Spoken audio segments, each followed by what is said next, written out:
Berapa ada SP2? Udah. Ya. Baru tambahan lagi. Udah.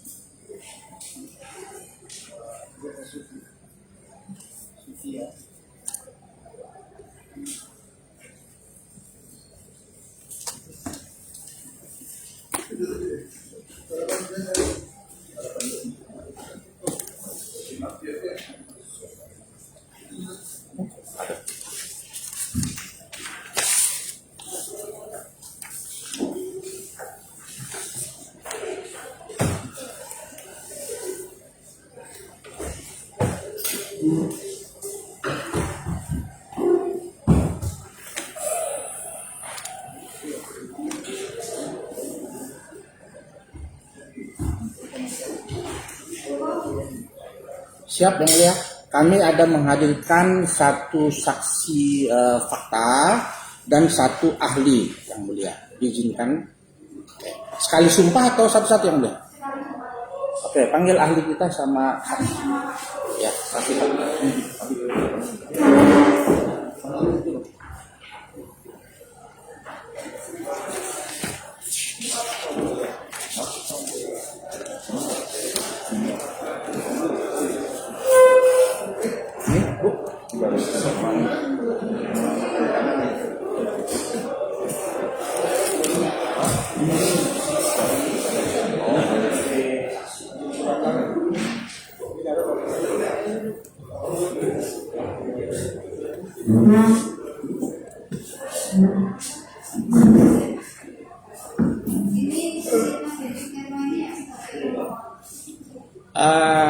Sobar yang disebut sobar oleh polisi. Kan sebenarnya banyak orangnya.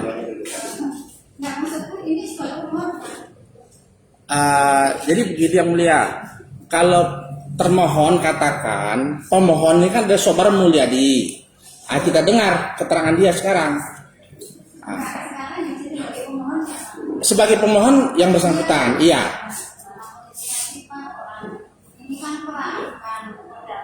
Karena penyidik bilang, termohon bilang, pemohon itu bukan ini, orang lain. Dari jawaban maupun bukti yang mulia. Iya. Bukan yang mulia, di sini kan dikatakan sebagai pemohon tuh Suyitno bin Sukirno Sobar Mulyadi. Biar yang mulia mendengarkan langsung dari yang bersangkutan. Beliau bukan yang Sobar Mulyadi, karena kita kan nggak mau ada yang gelap yang mulia. Itu saja yang mulia tujuannya. Tapi ini kan ini nanti diperdata atau Kata. Karena dia kan sebagai pemohon langsung diprai, Pak. Saya sepakat sama yang mulia. Hanya termohon katakan pemohon itu bukan dia, si Sobar Mulyadi. Nah, di sini yang mulia. Di jawaban maupun di dalam daftar bukti. Nah, pemohon kami ini yang mulia, bukan Sobar Mulyadi. Tapi karena iya, ini. Iya, siap. Jadi dia kan sudah diwakili Bapak, suruh periksa ini lagi, nanti ke pokok perkara, Pak. Nanti jatuhnya ke pokok perkara. Karena ini dia nih, Suyitno bin Sukirno ya pemohon di sini. Betul. Ini ya Pak. Enggak, begini saya jelasin dulu yang mulia. bahwa termohon katakan berkali-kali dalam jawabannya maupun dalam daftar bukti itu bahwa dia adalah Sobar Mulyadi, maka kami hadirkan dia bukan Sobar Mulyadi, bukan yang mulia. Itu aja tujuannya yang mulia. Iya, tujuannya kan Bapak kan karena dia bukan Sobar Mulyadi, Iya. makanya dia mengajukan pra. Oh gitu, ya. Ya, biar itu aja tujuannya yang mulia. Ya. Karena dia bukan Sobar Mulyadi, makanya aku pra. Kan? Ya, siap. Ya, siap yang mulia. Terima kasih yang mulia. Paham. Ya sudah. Boleh duduk sini dia. Dia duduk sini. Dia duduk sini aja, duduk sini. Duduk sini. Nah, duduk sini. Enggak, udah. Sini aja. Sini. Duduk sini. Jadi kami duduk di sebelah sini aja mulia. Ya, biar dengar yang mulia. Ya, siap. Jadi ahli hanya satu, jadi ahli saja, Profesor Dr. Andes R.R. Abdussaman. Pak, mana Pak ini? Tolong Mas, kursinya Bapak ini di tengah ini.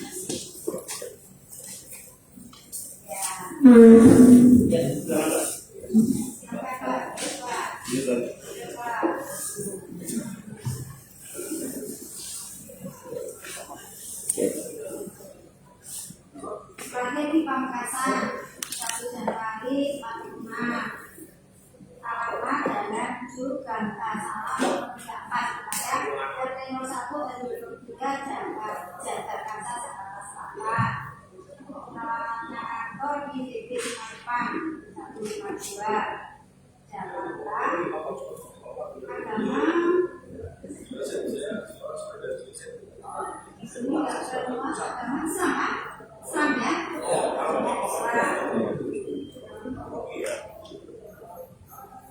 ini sudah saya katakan.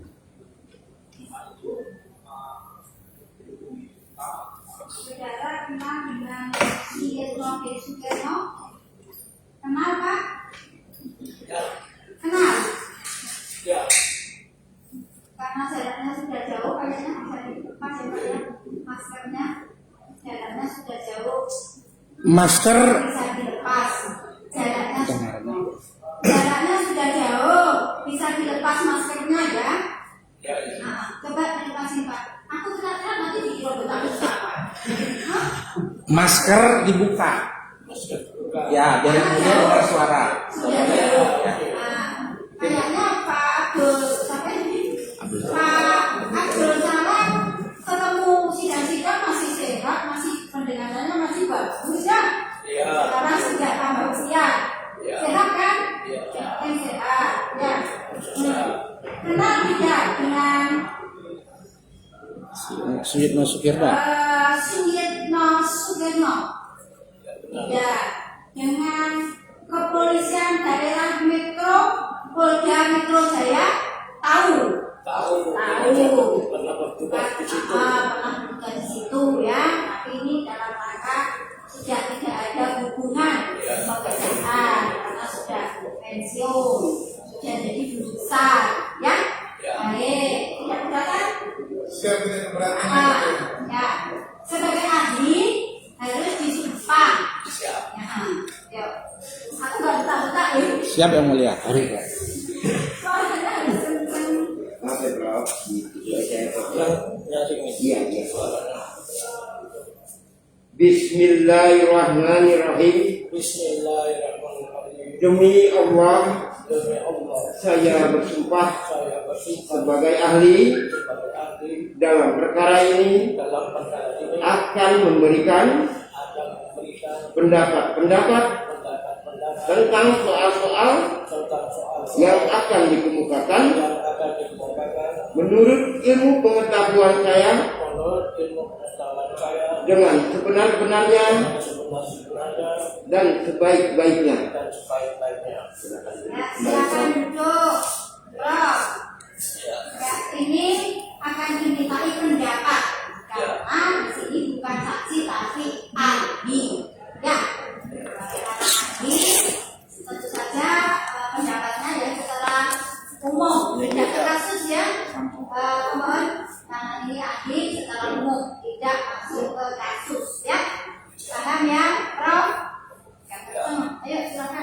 Siap. Atas izin yang mulia, kami akan menggali pengalaman ahli. Pertama, sewaktu menjadi penyidik di Kepolisian Negara Republik Indonesia. Kedua, sebagai pangkat Brigadir Jenderal. 3, Kapolri sebagai ahli. Keempat, sebagai pengajar di PT IKA, Universitas Swasta dan seterusnya. Kelima, sebagai profesor. Keenam, dalam rangka kegiatan selalu membantu orang-orang yang terzolimi. Ya, jadi 6 hal yang akan kami minta pendapatnya. Ahli, sewaktu ahli jadi penyidik di Kepolisian Republik Indonesia, apa saja yang dapat menyebabkan suatu laporan polisi itu menjadi SP3? Apa saja penyebabnya bisa SP3? Secara KUHP kan 3. 1, perdata. Kedua, tidak cukup bukti. Ketiga, tidak ada unsur kadaluarsa. Nah, ahli hari ini dihadirkan dalam persidangan ini karena ada SP3. SP3 karena katanya tidak cukup bukti. Apakah ahli bisa memberikan pemahaman kepada kami apa makna daripada SP3 tidak cukup bukti? Dipersilakan ahli. Oh, jadi saya akan memberikan jawaban.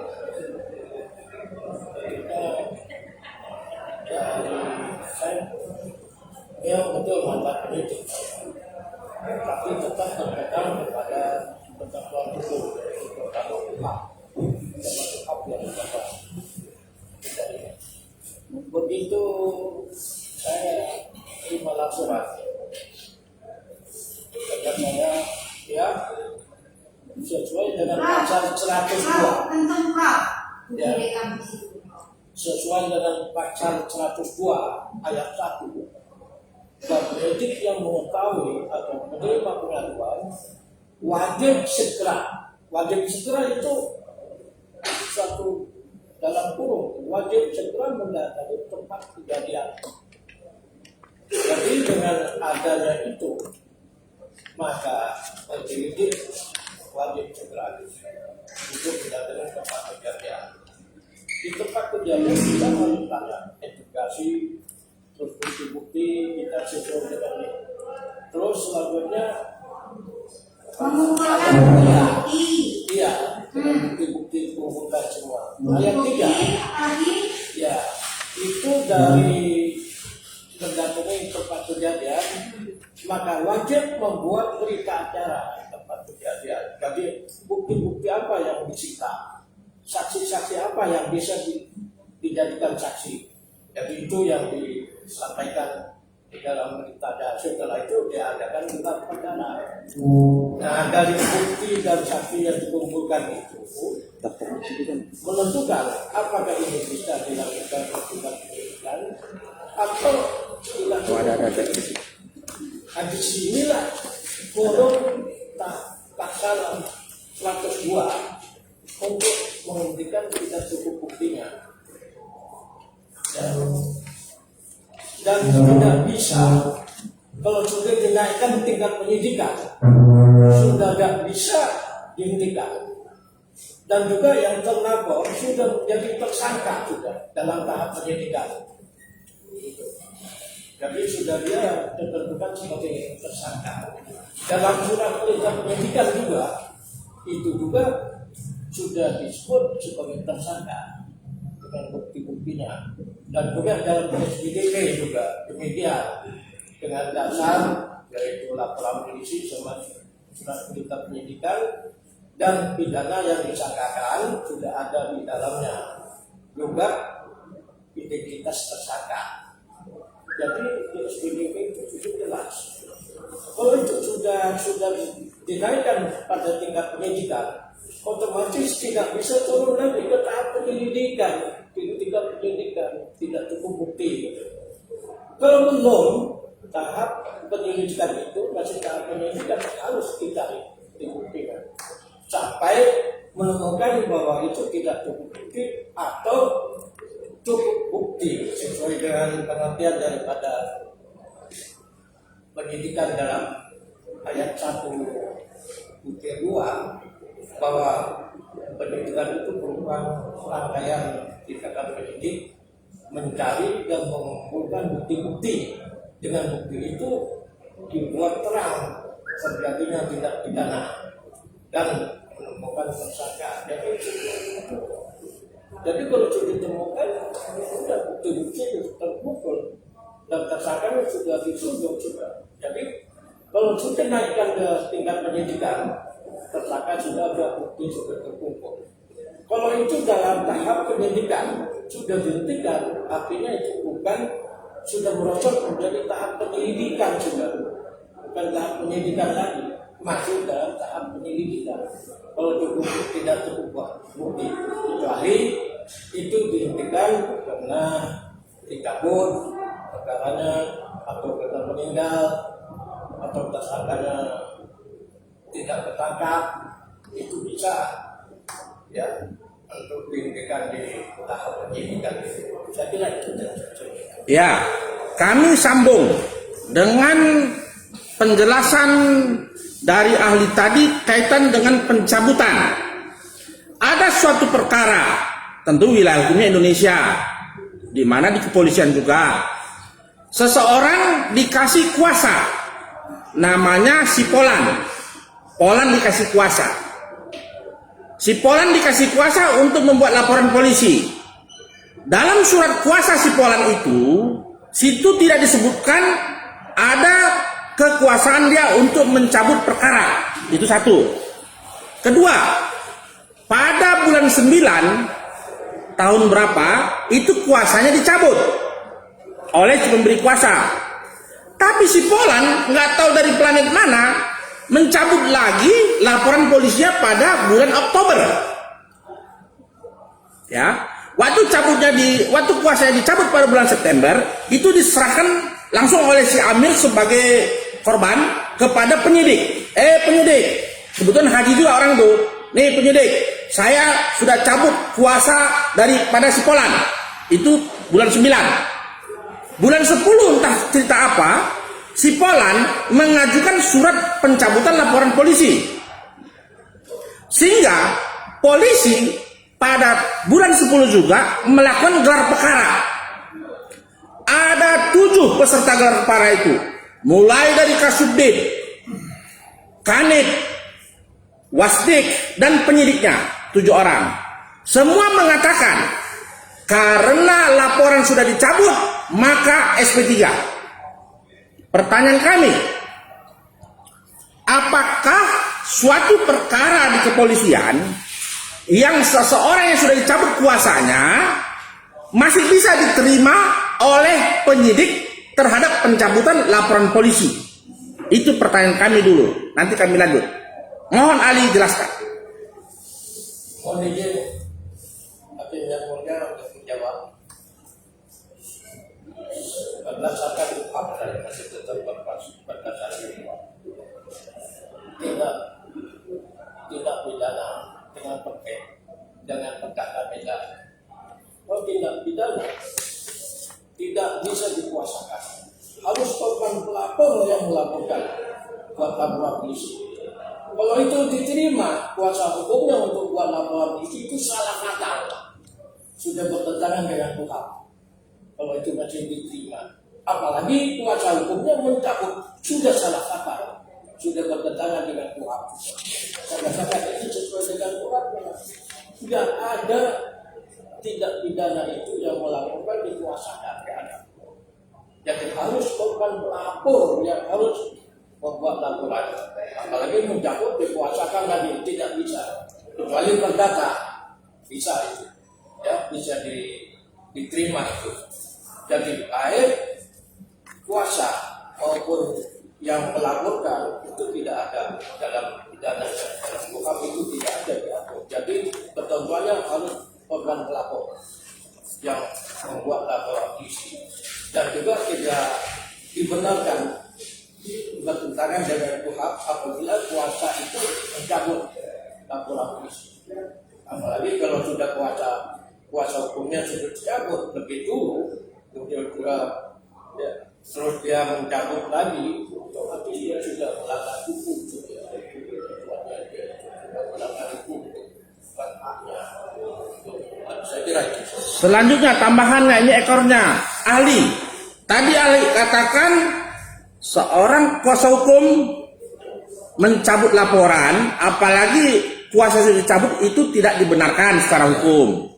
Upaya apa yang bisa dilakukan oleh korban agar perkaranya itu bisa dilanjutkan lagi oleh penyidik? Mohon dijelaskan.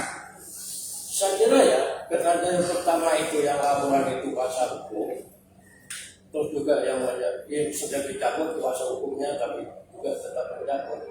Saya kembalikan dia buat laporan polisi lagi, buat laporan polisi lagi, karena dia korban pelapornya yang lapor, bukan kuasa hukumnya. Ini sesuai dengan ketentuan hukum KUHP. Saya kira itu yang saya bisa. Jadi buat laporan polisi baru, tapi korban pelapornya yang melapor, bukan kuasa hukum. Bukan kuasa hukum yang melaporkan, tapi korban pelapornya yang melaporkan. Itu. Selanjutnya ahli, dalam hukum positif yang berlaku di masyarakat, banyak sekali laporan polisi diberikan kuasa kepada pengacara, dan itu sampai di penjara banyak orang dan sudah berjalan. Artinya itu hukum positif, ya. Melanggar KUHP, ya saya tidak tahu, tapi itu yang terjadi. Yang perlu kami dalamin, kalau suatu penghentian penyidikan SP3 alasannya karena adanya pencabutan laporan dan oleh kuasa hukum yang sudah dicabut kuasanya, apakah membukanya itu kecuali yang ahli katakan tadi bisa melalui pra peradilan untuk supaya dibuka lagi perkaranya?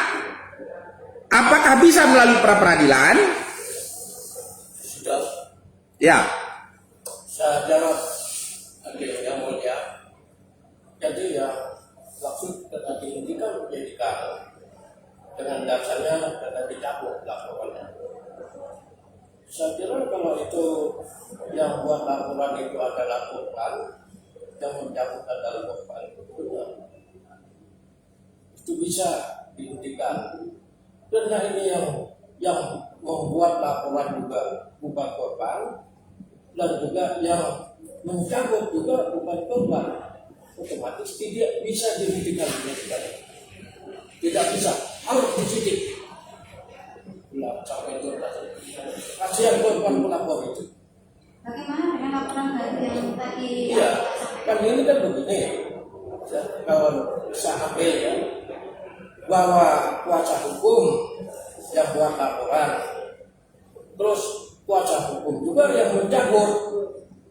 Sedangkan ketentuan KUHP, kuasa hukum itu tidak punya wewenang untuk membuat laporan dalam korban.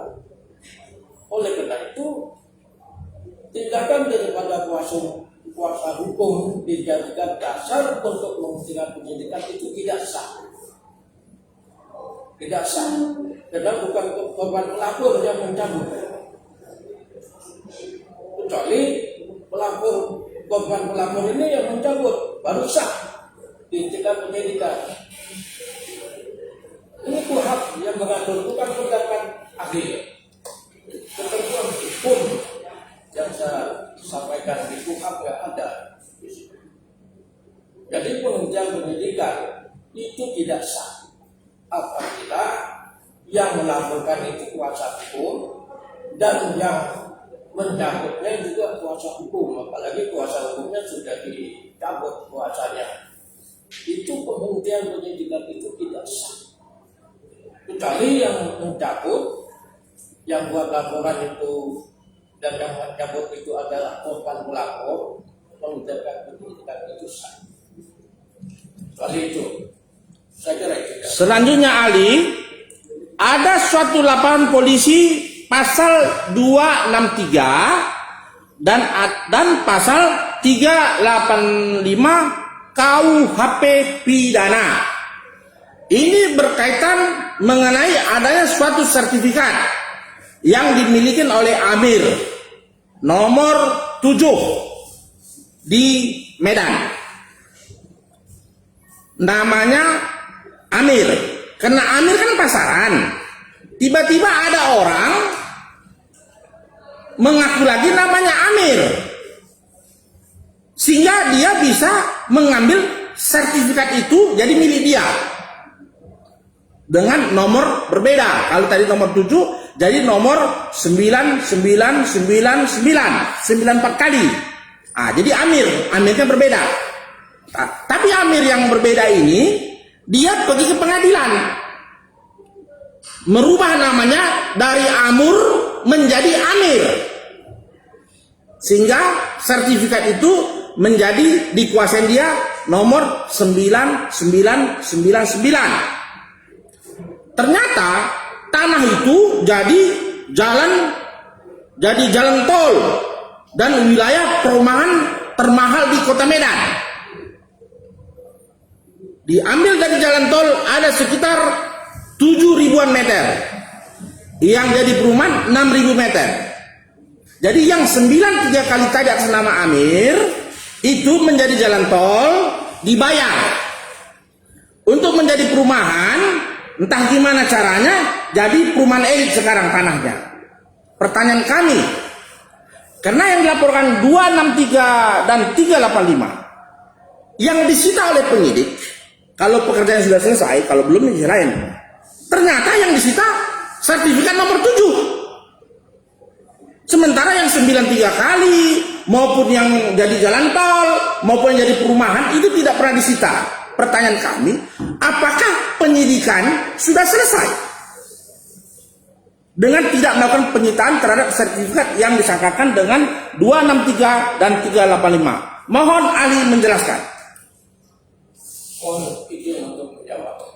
Saya tetap berpegang pada fakta. Ini kaitan dengan penyitaan.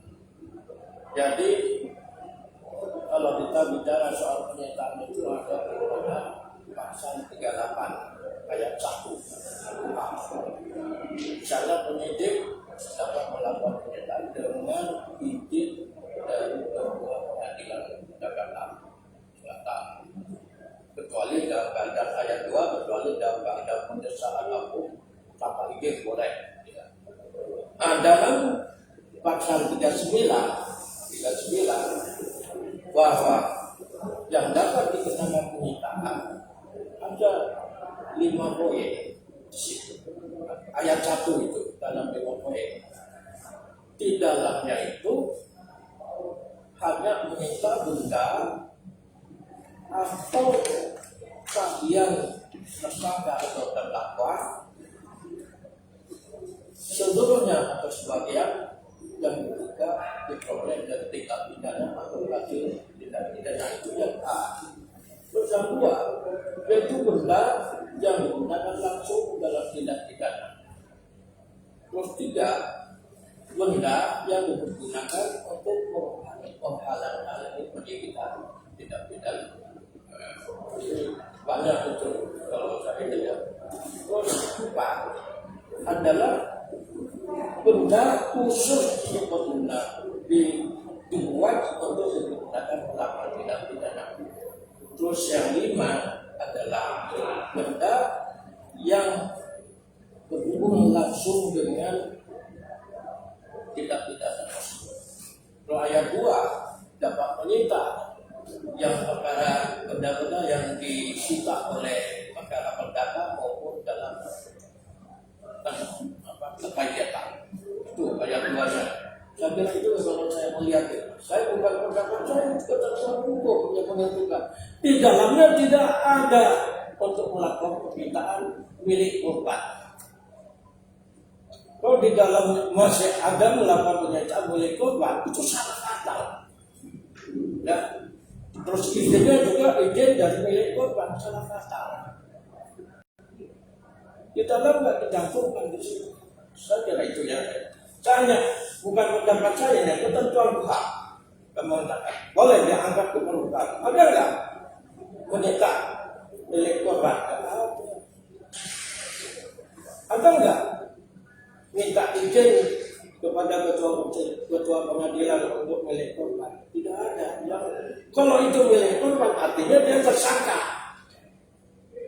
Kalau itu milik korban, artinya dia sebagai tersangka atau terdakwa sesuai dengan ketentuan pasal 39 KUHP. Saya gitu. Terima kasih. Selanjutnya ahli. Tadi Amir punya sertifikat nomor 7 di Medan. Sudah di BAP oleh penyidik Polda sebanyak 3 kali. Dalam 3 kali BAP tidak pernah ditanyakan pernah menjual. Dan dia juga menyatakan tidak pernah menerima uang. Artinya tidak pernah menjual dan tidak pernah menerima uang. Sementara dalam laporan itu menyatakan sertifikat yang 93 kali yang nanti jadi salah satu perumahan mewah dan jadi jalan raya itu ada dana yang mengalir. Tapi ternyata dalam penyidikan itu tidak pernah ditanyakan oleh penyidik terhadap jalan tol maupun perumahan tadi. Dan tidak pernah disita bukti pembayarannya. Pendapat ahli, apakah ini penyidikan yang diidam-idamkan oleh negara Republik Indonesia atau penyidikan yang diidam-idamkan oleh mafia tanah? Mohon penjelasan. Saya tetap berpegang pada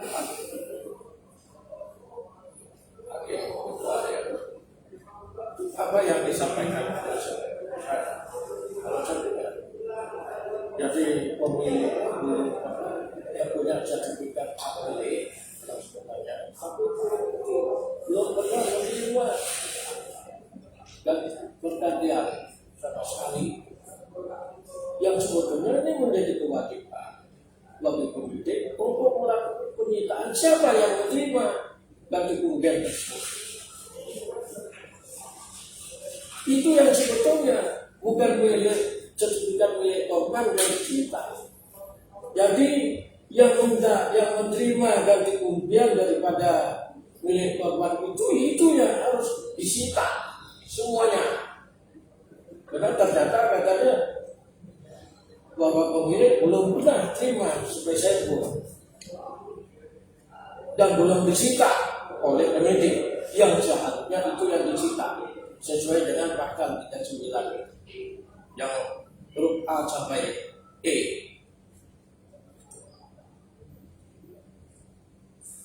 Selanjutnya ahli, apakah ada kewenangan atau kekuasaan kepada penyidik untuk mengganti nama orang? Misalnya namanya Amir, tapi penyidik mengatakan namanya Hasan. Padahal selama BAP tidak pernah dikatakan Amir ini ada Hasan. Tapi dalam suatu sidang pra-peradilan dikatakan Amir itu adalah Hasan. Apakah itu dibenarkan? Bagaimana pendapat ahli? Saya belum berdaya mendengar bahwa penyidik bisa merubah nama orang. Tapi menurut saya tidak ada ketentuan, tidak punya kewenangan penyidik merubah nama orang. Dirubah ya, atau dengan pakai alias atau apa, tidak ada. Kalau nama tersebut yang bersangkutan sesuai dengan KTP itu tidak ada email apapun, jadi dasarnya adalah KTP. Dasarnya KTP. Kalau KTP sudah diubah, otomatis dia itu sudah berjalan berguna, jadi melanggar hukum. KTP yang utama yang dipegang. Jadi nama seseorang itu ada pada KTP. Kalau KTP-nya ini palsu, ditanya sama Dukcapil, apakah ini benar KTP-nya dia atau milik orang? Dukcapil akan memberitahukan, oh enggak, salah ini. Nah, namanya palsu itu. Ya. Jadi saya selalu menanyakan kepada Dukcapil kalau ada KTP yang diragukan. apakah ini KTP ini asli atau tidak. Kalau di Dukcapil asli tercatat di sini namanya ini jelas benar. Makanya itu KTP asli, tapi yang palsu tidak ada di catatan di sini. Biasanya begitu jawabannya di Dukcapil itu yang saya dapatkan. Dan saya tanyakan kepada pejabat publik yang punya wewenang tersebut, bukan penyidik mengarah sendiri, tidak boleh. Ya, saya kira itu ya. Jadi melanjut daripada ekor yang ahli katakan, dalam suatu sidang pra peradilan, ya terungkap ada KTP si Amir dihadirkan oleh termohon dalam hal ini penyidik. Ada 2 KTP, ada kakak. Sementara pemohon menghadirkan KTP si Amir dan kakak si Amir. Ternyata berbeda, tidak sama. Yang sebelah sana, ya karena nggak boleh sebut nama asli, ya saya samarkan namanya Hasan, Amir atau Hasan. Sementara yang di sini pemohon nih Amir beneran dan dihadirkan juga dalam persidangan. Tapi ya duduk saja kan begitu. Pertanyaan kami, setelah kami lihat bukti yang dihadirkan oleh termohon pra peradilan, ternyata tidak pernah ada diperiksa dari Dukcapil atau dari orang yang kompeten di negara ini yang menyatakan bahwa dari KTP ini mana milik si Amir atau mana bukan milik Amir. Pendapat ahli, apakah penyidik yang tidak mau memastikan mana si Amir itu sudah selesai pekerjaannya? Mohon penjelasan ahli. Saya tetap tadi berpegang pada jawaban tadi. Yang dipegang adalah KTP. Kalau itu ragu, mana yang asli, mana yang tidak? Walaupun ada 10 KTP, apalagi hanya 3. Ini ditanya dong sama Dukcapil. Dan Dukcapil akan menjawab, ini namanya yang benar, ini tidak terdaftar, ini yang tidak ada sama sekali. Itu biasanya begitu jawabannya dari Dukcapil. Tapi kalau pertanyaan Dukcapil belum ada sama sekali, tapi KTP itu dipakai dalam proses penyidikan, itu salah fatal dalam penyidikan itu. Karena tidak pernah ada keterangan dari Dukcapil yang mana yang asli dari ketiga KTP itu. Kecuali sudah Dukcapil menentukan ini yang asli. Jadi ini pemiliknya. Saya kira itu. Ini saya tetap berpegang kepada KUHP dan juga pada pembuktian yang saya.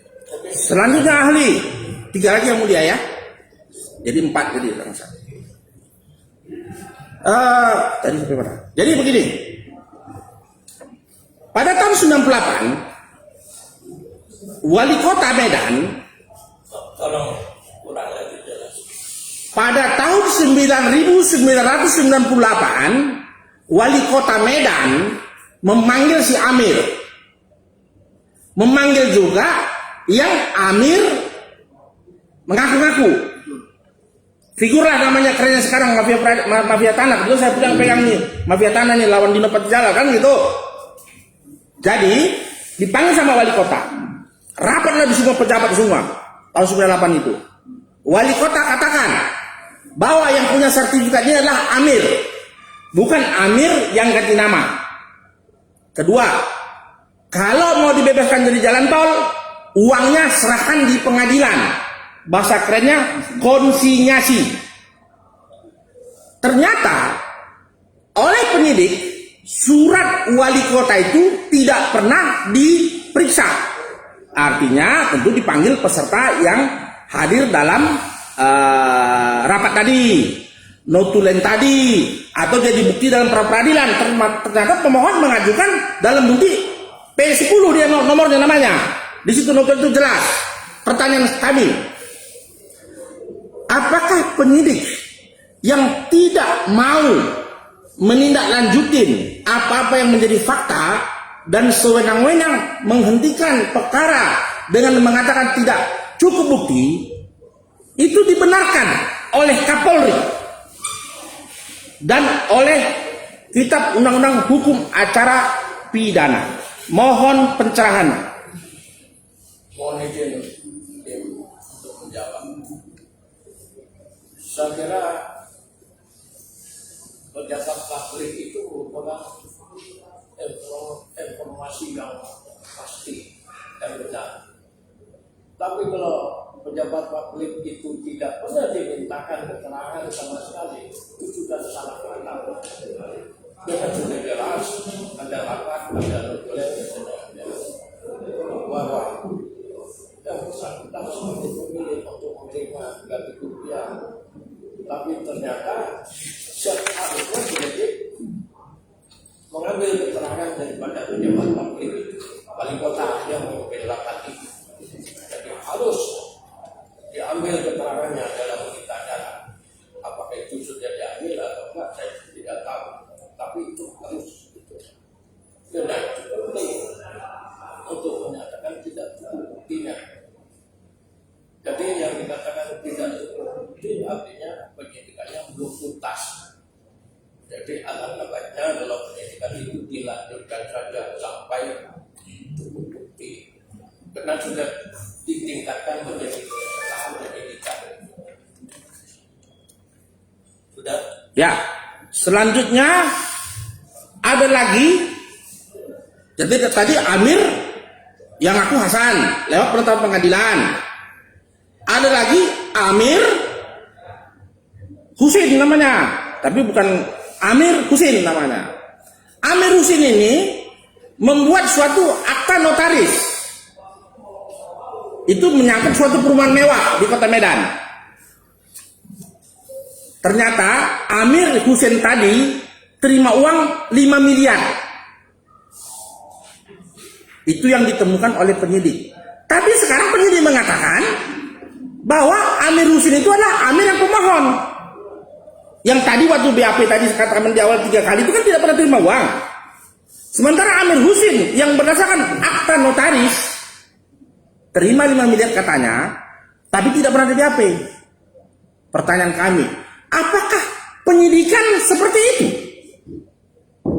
Menutup-nutupin atau mengurang-urangin kewajibannya. Seperti tadi kata Ali, penyidik itu kan mencari data, mengumpulkan data, menyita. Sementara ini ada seperti ini, dalam pra-peradilan tidak terungkap itu dilakukan. Pendapat Ali, apakah ini yang dikatakan tidak cukup bukti? Mohon dijawab. Saya kira ya, saya ulang lagi, sebetulnya sudah saya jelaskan. Kuncinya ada pada hasil rapat itu yang menyatakan wali kota itu bahwa yang berhak itu adalah yang punya KTP itu, dan yang menerima KTP itu yang punya KTP itu. Jadi kalau begitu, kalau itu belum diambil keterangan oleh penyidik, maka keterangan punya kewajiban untuk mengambil keterangan itu. Jadi alangkah baiknya apabila penyidikan itu dilanjutkan, itu aja, karena masih belum tuntas. Ya, penyidikannya itu belum tuntas. Ya, dikeluarkan surat perintah penyidikan, ada izin dari ketua pengadilan, tapi yang disita itu adalah milik korban pelapor, bukan dari 39 itu yang A sampai E, bukan itu yang disita. Yaitu seperti yang menerima ganti rupiah itu belum disita uangnya sampai saat ini. Ya, jadi itu sudah fatal. Penyidikan yang dipegang itu fatal menurut saya, apalagi kalau dihentikan. Jadi penyidikan seyogyanya dilanjutkan.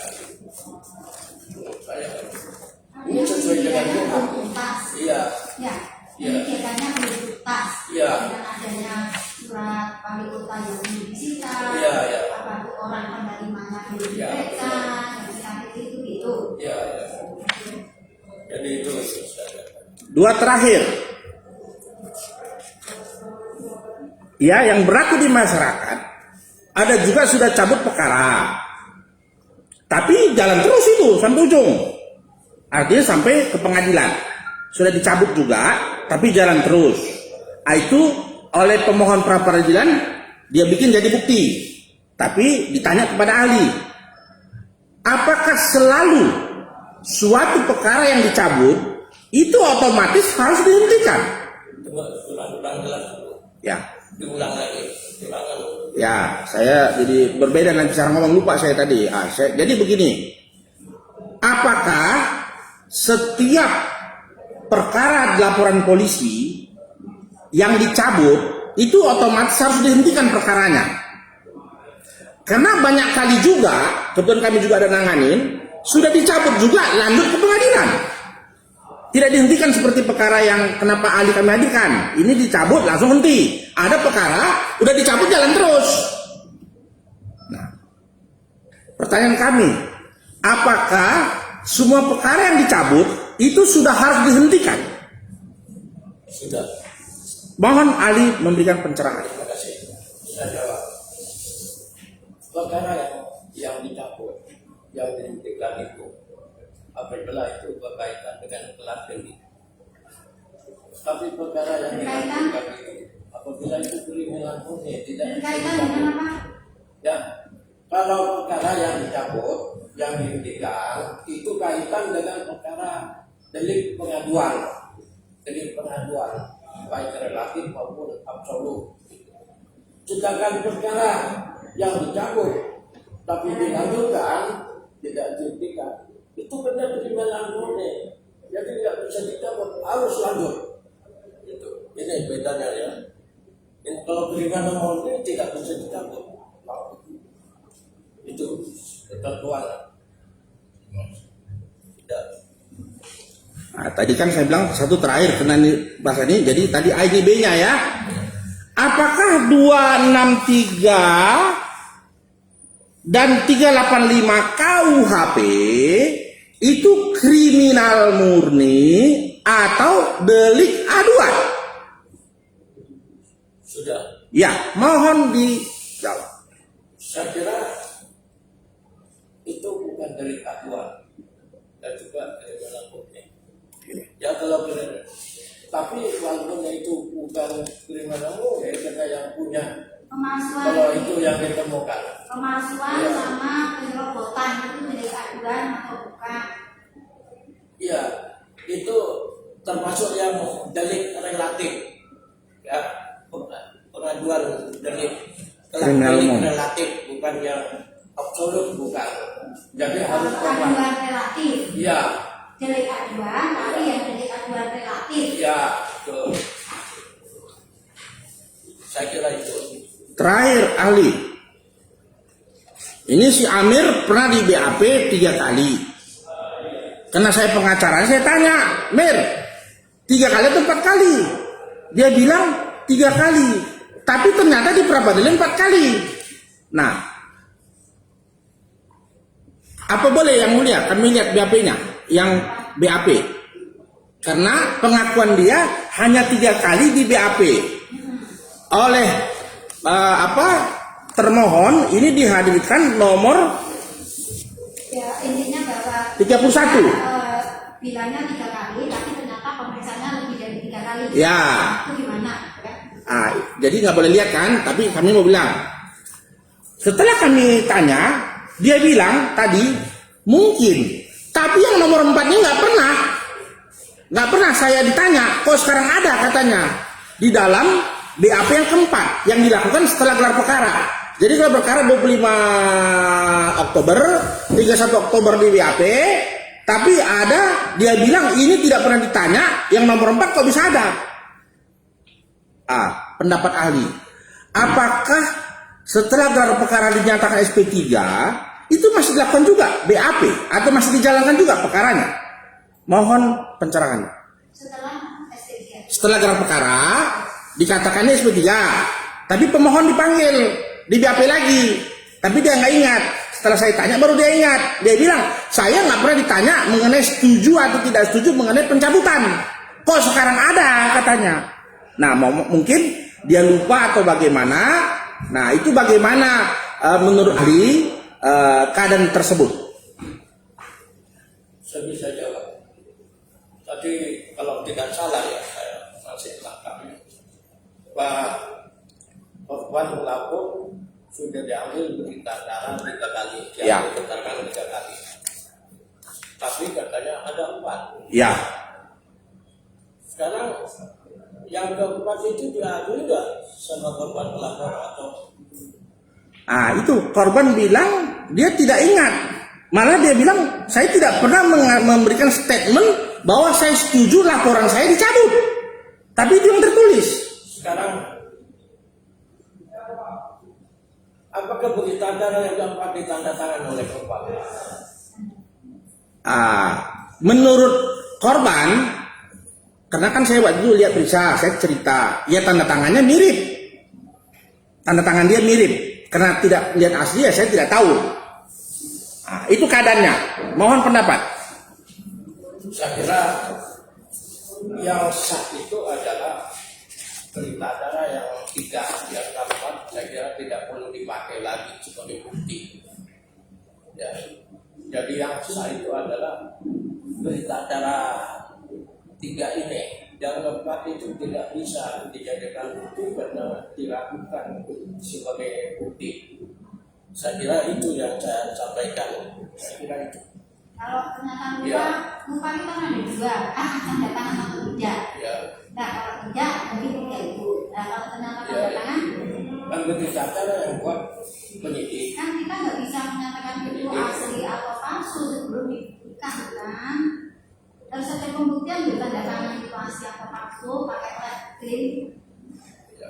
Nggak bisa serta-merta menyatakan itu palsu atau tidak, iya kan? Mana pendapat tadi? Saya katakan kalau saya ya ini hanya sesuai dengan pengalaman saya. Berita yang dibuat oleh penyidik yang ditandatangan oleh korban pelapor inilah yang sah. Sedangkan berita acara yang tidak diakui oleh korban pelapor itu tidak sah. Kapan dikatakan Itu tidak sah? sesuai dengan pengalaman saya. Kapan dikatakan bahwa itu tidak sah? Ya, Kapan dikatakan itu tidak sah? kapan? Iya, kan kalau nggak ada sesuatu mungkin pada waktu pemeriksaan sebenarnya misalkan kan ada namanya pencabutan yang boleh ya, tapi itu di dalam perkara begitu tidak. Oh aku nggak pernah kok itu aku cabut keterangan saya, gitu kan? Ya, Itu adanya di pokok. ya. Gimana? Saya kira Kan nggak bisa. Hah? saya tetap ada Iya, betul. Betul. Nah, sekarang pertanyaannya, kapan itu dikatakan tidak sah?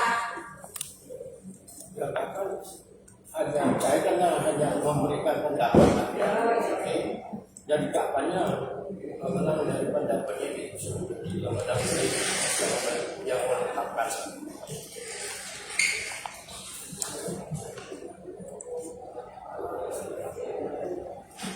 Silakan. Cukup yang mulia sementara. Teman yang sudah ditanyakan jangan ditanyakan. Siap, yang mulia. Baik, yang mulia, izin yang mulia, berhubungan dengan kaitan yang dihadirkan oleh pemohon adalah saksi ahli. Saya menghargai betul bahwa beliau adalah guru besar kita semuanya ini. Dan siapa yang mulia? Jadi, Dan betul aja. baik, terkaitan dengan semuanya yang disampaikan oleh pemohon dalam hal ini kaitan pertanyaan kepada saksi ahli sudah terjawab semua. Mohon izin, saya hanya mau menambahkan satu saja saksi ahli. Mohon izin bro, mungkin saya ingin menanyakan tentang konsekuensi hukum bagi penyidik. Apakah penyidik melakukan penyidikan atas perkara yang sedang ditangani ini karena adanya tidak dapat cukup bukti? Dalam hal ini perkara ini apa dasarnya? Saya rasa itu. Siap. Terima kasih. Saya kira saya hanya mendapatkan informasi dari sini. Ya, Siap. Tadi sudah dijawab ya? ya. Tadi kan Saya jawab. sudah dikatakan SP3-nya itu kan tidak cukup bukti. Tadi Prof sudah menjawab karena ada pencabutan dianggap proses ini kan berhenti sehingga dianggap Oke.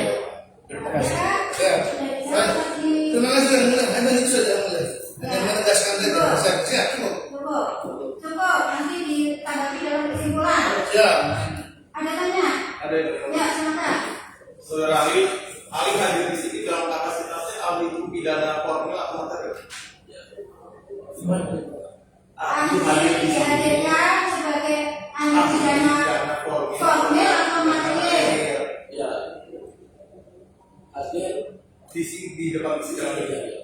Bagaimana ahli atau sebagai ahli pidana formil atau ahli pidana Sebagai ahli apa? Ya, sebagai ahli apa?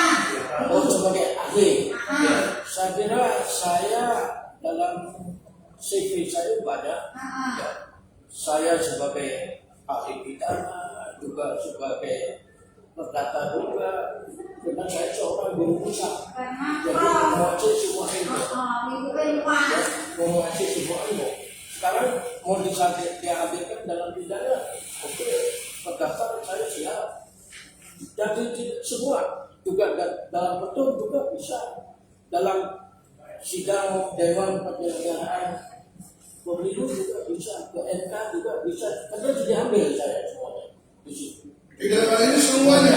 Seluruhnya sesuai dengan itu. Saya ahli menunjuk. Saya ingin menanyakan apa yang membedakan kewenangan hakim majelis pokok perkara pidana dengan hakim kewenangan hakim pra peradilan dalam menangani suatu sidang. saya kira ya, peradilan itu hanya berdasarkan kepada kelengkapan administrasi dan material, masih belum bicara soal pokok perkara. Jadi kelengkapan administrasi itu bukti-bukti yang Anda lengkapi itu. Yang formil, artinya begitu Jadi ya, Prof? itulah kelengkapan administrasinya yang ditambahkan, bukan pada pokok perkara yang masih itu jelas ya.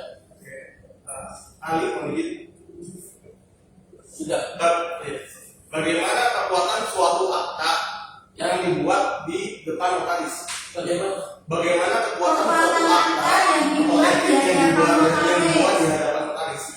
Bagaimana kekuatan Suatu akta otentik yang dibuat di hadapan suatu notaris.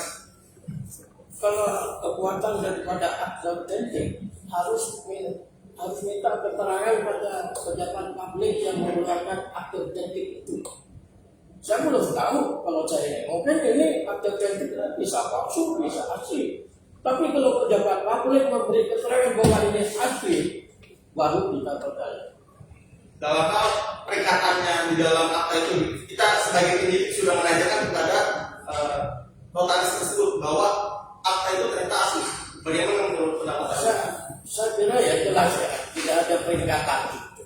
Kalau sudah pejabat publik memberikan keterangan bahwa akta itu asli, ya sudah jelas kita ikut. Karena dia wewenang daripada pejabat publik, tidak bisa kita memberikan Kalau peringatan. ilmu perdata itu mempunyai pembuktian sempurna, Ya. tapi apabila dinyatakan sebaliknya, ya sebaliknya lah Ya. yang perlu membuktikan, Ya. gitu kan? Ya, Itu Ali, kami selaku teman bukan menanyakan berarti mutlak mesti harus diakui. terkait dengan hukum pidana, bukti surat berupa fotokopi itu apakah mempunyai nilai pembuktian? Bukti surat berupa fotokopi apakah mempunyai nilai pembuktian? Dalam perkara pidana, ya. bukti surat berupa fotokopi apakah mempunyai nilai pembuktian? Nanti kalau lupa itu Sekarang ini. begini ya, surat itu kan harus dilengkapi dengan surat keterangan dari saksi dari penuntut. Ya.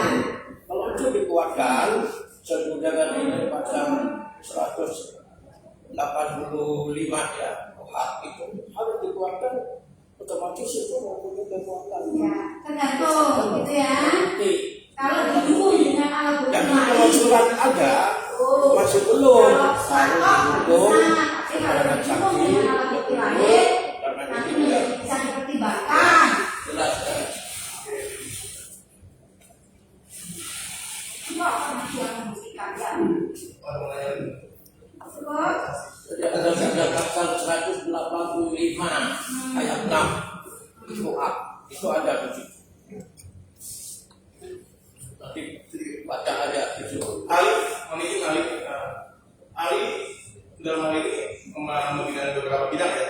Nah, saya sedikit mengenai sedikit sekedar pengetahuan. Jika suatu sertifikat apakah berdiri sendiri atau ada wakannya? Suatu sertifikat apakah sertifikat itu berdiri sendiri atau ada wakannya? Ali tahu wakan nggak? Tahu nggak? Wakan. sertifikat itu siapa yang membuat? Pejabat publik siapa yang membuat? Tanya dong sama dia. Pejabat publik itulah yang tahu, yang punya wewenang untuk membuat sertifikat itu. Apa sertifikat vaksin, ada sertifikat HLD, sertifikat itu semuanya itu adalah pejabat publik. Kalau kaitan dengan dana, otomatis pertahanan nasional, ya. Jadi tidak bisa kita menentukan sendiri, tidak bisa. Penyidik tidak punya wewenang untuk menentukan sendiri. Tapi yang punya wewenang itu adalah pejabat publik, yaitu BPN, ya, lainnya. Manajer ahli terkait dengan statement ahli mengenai penyidikan tidak dapat SP3. Manajer, apabila kami selaku penyidik dalam hal ini sudah memeriksa ahli, kita sudah memeriksa saksi-saksi, kita sudah memeriksa bukti surat bahwa dari kedua alat bukti tersebut tidak ada alat bukti yang membuktikan bahwa pelapor itu melakukan suatu tindak pidana. Dalam hal ini, bagaimana pendapat ahli dengan kami selaku penyidik melakukan penghentian penyidikan dan dikaitkan dengan pasal 109 ayat 20 KUHP? Bagaimana pendapat ahli? Saya kira ya, apa yang disampaikan Anda, saksi-saksi yang diperiksa apa relevan enggak dengan keterangan yang diberikan oleh korban pelapor itu. Kalau sebenarnya saksi yang tidak relevan, ya otomatis nggak ada gunanya, karena tidak relevan dengan yang dilaporkan oleh korban. Padahal korban pelapor saksi ini yang harus, itulah yang harus diperiksa. Ya, jadi yang harus relevan dan valid yang harus di. Jadi bukan asal saksi semua untuk pada tersangka, tapi korban pelapor inilah yang harus dilindungi oleh semua orang. Bukan hanya melindungi tersangka, karena tersangka itu sudah ada kuasa hukumnya. Terkait statement ahli, jadi terkait statement ahli bahwa yang harus membawa laporan polisi itu harus ada korbannya. Dalam hal ini, bagaimana kalau korbannya itu sekarang atau meninggal dunia? Apakah harus korbannya sendiri atau dia harus berkuasa? Bagaimana pendapat Anda? Ya. Karena perkara ini korban pelapor masih ada, masih hidup. Apa yang dikatakan meninggal dunia? Yang mana? Jadi Korban secara pelapornya yang sekarang masih hidup. secara umum bukan Iya. kasus. Ya kalau sebenarnya korban, Kalau pelapor meninggal dunia itu bagaimana? kalau korban pelapor meninggal dunia, kan ada apa? Ada kematiannya, ada dari ini, dari keterangan dari ini, dari sebagainya itu. Ya itu otomatis ya bisa ada dibuktikan kalau korbannya meninggal ya. Selama korban masih ada, atau korban itu yang masih punya hak. Jelas ya? Udah. Terima kasih. Bob ya. Boleh satu aja yang mulia. Ali, satu lagi. Sebelum pulang Ali. Jadi dalam suatu penyidikan tadi, yang di Medan tadi, dipanggillah notaris. Notaris inilah yang membuat akta pernyataan, perdamaian dan seterusnya. Sampai juga akta jual beli dengan perumahan elit tadi. Tapi ternyata dalam penyidikan notaris mengakui bahwa si Amir Hussein ini tidak pernah ketemu, tidak pernah menghadap. Walaupun aktanya asli, memang keluaran dari si notaris. Tapi Amir Hussein ini hanya apa namanya? Framing apa? Figur saja. Nah, pendapat ahli. Bagaimana penyidik yang membiarkan keadaan ini malah menyatakan tidak cukup bukti? Mohon pendapatnya. Saya ya, ini keterangan ini saya tidak akan memberikan suatu pendapat karena saya mau dasar hukum apa yang saya gunakan dan menjawab. Jadi saya tidak memberi pendapat apa pertanyaan itu. Sudah satu pokok ya. Terima kasih. Oke. cukup yang mulia. Ya, kesimpulannya. Ya, Besok pagi. Sore yang mulia kalau kita. Siang. Sore. Jam 2. Ya. Jam berapa? Sore aja, sore jam 3. Jam 3 aja ya. Setelah asar. pagi aja yang mulia, jam 10 aja yang mulia. Aduh, aku sidang banyak juga. Kan sekarang mau minta dikabulkan lah. Yang semua yang itu ya. Ya udah nggak apa-apa yang mulia jam 10 tinggal. Sepakat aja karena aku juga sidang bukan ini ya. Ya. Kenapa saksi yang tadi memang kalau aku udah sidang, aku bisa pakai. Ya. Jadi fleksibel tergantung acaranya. Tergantung caranya juga yang mulia. Apalagi masing-masing juga tim bisa kalau mau cepat monggo silakan. Gimana mau jam berapa? Ya udah jam 12 aja yang mulia. Tengah-tengah kan jam 10, jam 3, tengah yang mulia. Kita kasih tengah ya, jangan jam 12 orang. Jam 1 Ya siap, jam 1. ya, oke? Itu ya Mbak ya. Oke, mulia. Terima kasih Prof. Sehat ya? Sehat ya?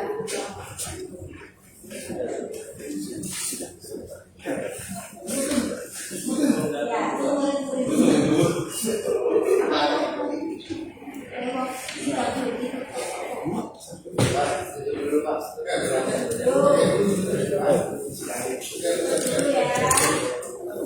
Ditutup dulu.